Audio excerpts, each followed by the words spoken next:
ಬಂಧುಗಳೇ ನಮಸ್ಕಾರ. ಎಲ್ಲರೂ ಹೇಗಿದ್ದೀರಾ?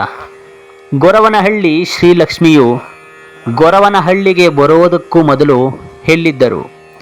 ಅದನ್ನು ಗೊರವನಹಳ್ಳಿಗೆ ತಂದು ಪ್ರತಿಷ್ಠಾಪನೆ ಮಾಡಿದವರು ಯಾರು? ಇದರ ಬಗ್ಗೆ ಎಲ್ಲ ಸಂಪೂರ್ಣವಾದ ಮಾಹಿತಿಯನ್ನು ಕೊಡ್ತಾ ಹೋಗ್ತೀನಿ. ಕಡೆವರೆಗೂ ವಿಡಿಯೋ ನೋಡಿ ಅಂತ ಹೇಳ್ತಾ, ಮೊದಲನೇದಾಗಿ ಒಂದು ಬಡ ಕುಟುಂಬ ಇರುತ್ತೆ. ಬಡ ಕುಟುಂಬ ಅಂದರೆ ತೀರಾ ಬಡ ಕುಟುಂಬ ಇರೋದಿಲ್ಲ. ಸಾಮಾನ್ಯವಾದ ಬಡ ಕುಟುಂಬದಲ್ಲಿ ಅಬ್ಬಯ್ಯ ಅಂತ ಒಬ್ಬರು ಇರ್ತಾರೆ.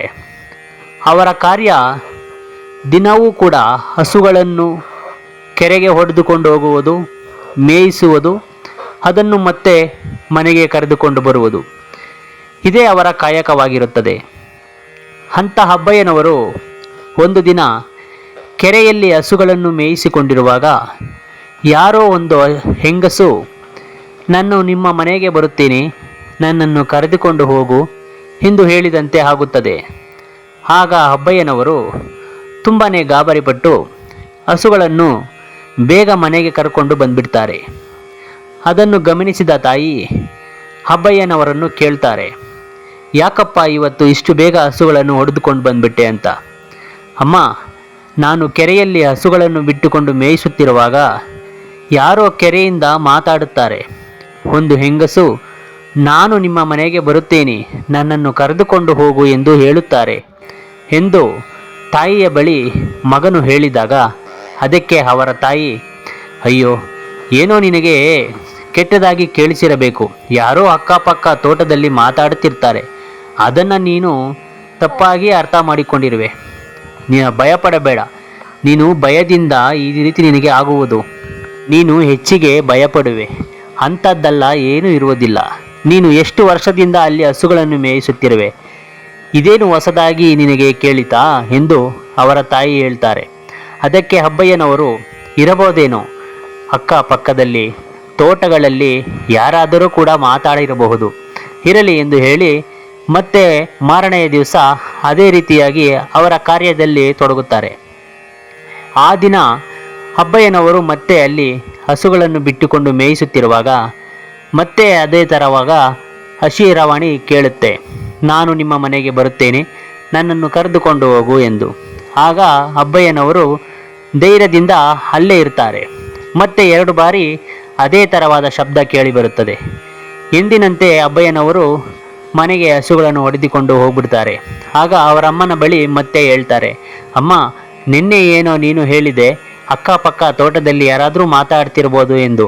ಆದರೆ ಇವತ್ತು ಮತ್ತೆ 3 ಬಾರಿ ನಾನು ನಿಮ್ಮ ಮನೆಗೆ ಬರುತ್ತೇನೆ, ನನ್ನನ್ನು ಕರೆದುಕೊಂಡು ಹೋಗು ಅಂತ ಹೇಳುತ್ತಿರುವರಮ್ಮ ಎಂದು ಅಬ್ಬಯ್ಯನವರು ಅವರ ತಾಯಿಯ ಬಳಿ ಹೇಳಿದಾಗ, ಅದಕ್ಕೆ ಅವರ ತಾಯಿ, ನೋಡಪ್ಪ, ನಾಳೆಯೂ ನೀನು ಹೋಗು, ಏನಾದರೂ ಮತ್ತೆ ಅದೇ ರೀತಿ ಶಬ್ದವಾದರೆ ನೀನು ದೇವರಾದರೆ ಬಾ, ದೆವ್ವವಾದರೆ ನನ್ನ ಜೊತೆ ಬರಬೇಡ ಎಂದು ಹೇಳು ಎಂದು ಅಬ್ಬಯ್ಯನವರ ತಾಯಿ ಅಬ್ಬಯ್ಯನವರಿಗೆ ಹೇಳ್ತಾರೆ.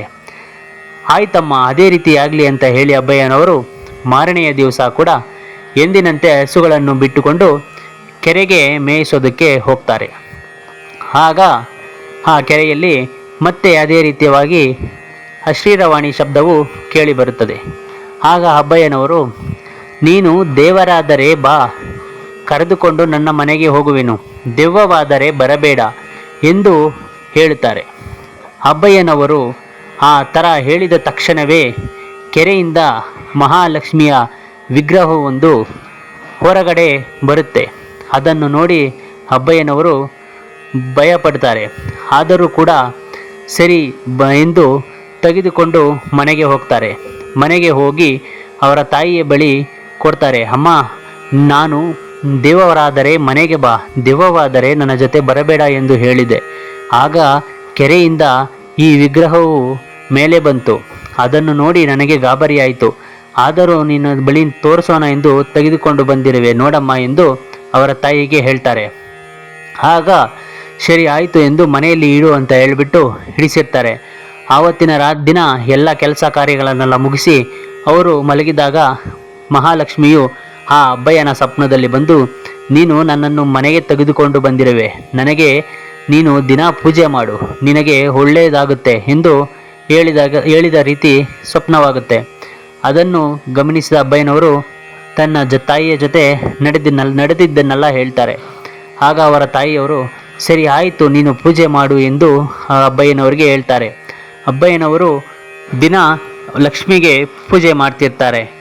ಆಗ ಅಬ್ಬಯ್ಯನವರು ಸಾಧಾರಣ ಕುಟುಂಬದಾಗಿದ್ದ ಅಬ್ಬಯ್ಯನವರು ಆಸ್ತಿ ಪಾಸ್ತಿ ಒಳ್ಳೆ ಶ್ರೀಮಂತಿಕೆ ಎಲ್ಲವೂ ಕೂಡ ಬಂದ್ಬಿಡುತ್ತೆ. ಇದೆಲ್ಲ ಅಕ್ಕಪಕ್ಕದ ಜನಗಳಿಗೆ, ಅಕ್ಕಪಕ್ಕದ ಮನೆಯವರಿಗೆಲ್ಲರಿಗೂ ಗೊತ್ತಾಗಿ ಪ್ರತಿ ಶುಕ್ರವಾರವೂ ಬಂದು ಅಬ್ಬಯ್ಯನವರ ಮನೆಯಲ್ಲಿ ಎಲ್ಲರೂ ಕೂಡ ಪೂಜೆ ಮಾಡ್ತಾ ಎಲ್ಲ ವರಗಳನ್ನು ಬೇಡುತ್ತಾ ತುಂಬಾ ಶಕ್ತಿ, ಒಂದು ಅಗೋಚರವಾದ ಶಕ್ತಿಯಲ್ಲಿ ಎಲ್ಲರಿಗೂ ಇದೆ, ಏನೋ ಒಂದು ಶಕ್ತಿ ಇದೆ ಇಲ್ಲಿ ಅನ್ನುವಂತೆ ಎಲ್ಲರಿಗೂ ಗೊತ್ತಾಗುತ್ತೆ. ಆಗ ಅಬ್ಬಯ್ಯನವರು ಸದಾಕಾಲ ಲಕ್ಷ್ಮಿಯನ್ನು ಪೂಜೆ ಮಾಡುತ್ತಾ ತುಂಬ ಧನವಂತರಾಗಿ ಚೆನ್ನಾಗಿ ಬಾಳಿ ಬದುಕುತ್ತಿರ್ತಾರೆ. ಆಗ ಇದ್ದಕ್ಕಿದ್ದಂತೆ ಅಬ್ಬಯ್ಯನವರಿಗೆ ಒಂದು ದಿನ ಹುಷಾರು ತಪ್ಪುತ್ತೆ. ಆಗ ಅಬ್ಬಯ್ಯನವರು ಇನ್ನು ಮುಂದೆ ನಾನು ಪೂಜೆ ಮಾಡಲು ಆಗುವುದಿಲ್ಲ, ಅದರಿಂದ ಈ ಪೂಜೆ ಮಾಡುವುದನ್ನು ನನ್ನ ತಮ್ಮನಿಗೆ ವಹಿಸಬೇಕು ಎಂದು ಅವರ ತಮ್ಮನಿಗೆ ಇನ್ನು ಮುಂದೆ ನೀನು ಈ ವಿಗ್ರಹವನ್ನು ಪೂಜೆ ಮಾಡು ಎಂದು ಹೇಳ್ತಾರೆ. ಇದ್ದಕ್ಕಿದ್ದಂತೆ ಒಂದು ದಿವಸ ಅಬ್ಬಯ್ಯನವರು ವಿಧಿವಶರಾಗ್ತಾರೆ. ಅದಾದ ನಂತರ ಅಬ್ಬಯ್ಯನವರ ತಮ್ಮನೇ ಈ ವಿಗ್ರಹಕ್ಕೆ ಪೂಜೆ ಮಾಡ್ತಾರೆ. ಹಾಗೆ ಪೂಜೆ ಮಾಡ್ತಾ ಮಹಾಲಕ್ಷ್ಮಿಯು ಒಂದು ದಿನ ಅಶ್ರೀರವಾಣಿಯಾಗಿ ಅವರ ತಮ್ಮನಿಗೆ ಹೇಳ್ತಾರೆ, ನೋಡಪ್ಪ, ನಾನು ಇನ್ನು ಮುಂದೆ ಇಲ್ಲಿ ಇರಲು ಇಚ್ಛಿಸುವುದಿಲ್ಲ, ನನ್ನನ್ನು ಬೇರೆಯ ಜಾಗದಲ್ಲಿ ಪ್ರತಿಷ್ಠಾಪನೆ ಮಾಡು ಎಂದು ಮಹಾಲಕ್ಷ್ಮಿಯು ಆ ಅಬ್ಬಯ್ಯನವರ ತಮ್ಮನಾದ ತೋಟದಪ್ಪನಿಗೆ ಹೇಳಿದಾಗ ಆ ತೋಟದಪ್ಪನು ಲಕ್ಷ್ಮಿಯವರ ಆಜ್ಞೆಯಂತೆಯೇ ಅದನ್ನು ತೆಗೆದುಕೊಂಡು ಹೋಗಿ ಗೊರವನಹಳ್ಳಿಯಲ್ಲಿ ಪ್ರತಿಷ್ಠಾಪನೆ ಮಾಡ್ತಾರೆ. ಅಲ್ಲಿಯೂ ಕೂಡ ತೋಟದಪ್ಪನೇ ಕೆಲವು ವರ್ಷಗಳ ಕಾಲ ಲಕ್ಷ್ಮಿಗೆ ಪೂಜೆ ಮಾಡ್ತಿರ್ತಾರೆ. ಆಗ ಒಂದು ದಿನ ತೋಟದಪ್ಪನವರು ಕೂಡ ವಿಧಿವಶರಾಗ್ತಾರೆ. ಹಾಗೆಯೇ ಕಾಲ ಕಳೆದಂತೆ ಅಲ್ಲಿ ಪೂಜೆಯೇ ನಿಂತು ಹೋಗುತ್ತೆ. ದೇವಸ್ಥಾನವೂ ಕೂಡ ಹಾಳು ಬಿದ್ದು ಹೋಗುತ್ತೆ. ಅಲ್ಲಿ ಪೂಜೆ ನಡೆದು ಅದೆಷ್ಟೋ ವರ್ಷಗಳಾಗಿ ಬಿಡುತ್ತೆ. ಹಾಗಾದರೆ ಮತ್ತೆ ಆ ದೇವಸ್ಥಾನವು ಪ್ರಸಿದ್ಧಿಯಾಗಲು ಕಾರಣವೇನು? ಆ ದೇವಸ್ಥಾನವನ್ನು ಪ್ರಸಿದ್ಧಿ ಮಾಡಿದವರು ಯಾರು? ಮತ್ತೆ ಆ ಮಹಾಲಕ್ಷ್ಮಿ ಯಾರಿಗೆ ಒಲಿದು, ಯಾರಿಗೆ ವರ ಕೊಟ್ಟು ತನ್ನ ದೇವಸ್ಥಾನದಲ್ಲಿ ಪೂಜೆ ನಡೆಯುವಂತೆ ಮಾಡಿದಳು? ಇದಕ್ಕೆಲ್ಲವೂ ಕಾರಣ ಒಬ್ಬ ಮಹಿಳೆ. ಅದೇ ಊರಿನ ಒಬ್ಬ ಮಹಿಳೆ, ಕಮಲಮ್ಮ ಎಂದು ಅವರ ಹೆಸರು. ಕಮಲಮ್ಮನಿಗೂ ಈ ಮಹಾಲಕ್ಷ್ಮಿ ದೇವಸ್ಥಾನಕ್ಕೂ ಏನು ಸಂಬಂಧ? ಇಷ್ಟಕ್ಕೂ ಮಹಾಲಕ್ಷ್ಮಿಯು ಕಮಲಮ್ಮನಿಗೆ ಹೇಗೆ ದೊರಕಿದರು? ಇದರ ಬಗ್ಗೆ ಮುಂದಿನ ವಿಡಿಯೋದಲ್ಲಿ ನೋಡೋಣ. ನಿಮಗೆ ಮಹಾಲಕ್ಷ್ಮಿಯು ಸಕಲ ಸೌಭಾಗ್ಯ ಐಶ್ವರ್ಯವನ್ನು ಕೊಟ್ಟು ಕಾಪಾಡಲಿ ಎಂದು ಈ ವಿಡಿಯೋದ ಮೂಲಕ ನಾನು ಕೇಳಿಕೊಳ್ಳುತ್ತೇನೆ. ಇಲ್ಲಿಯವರೆಗೂ ವಿಡಿಯೋ ನೋಡಿದ್ದಕ್ಕಾಗಿ ತುಂಬ ಧನ್ಯವಾದ.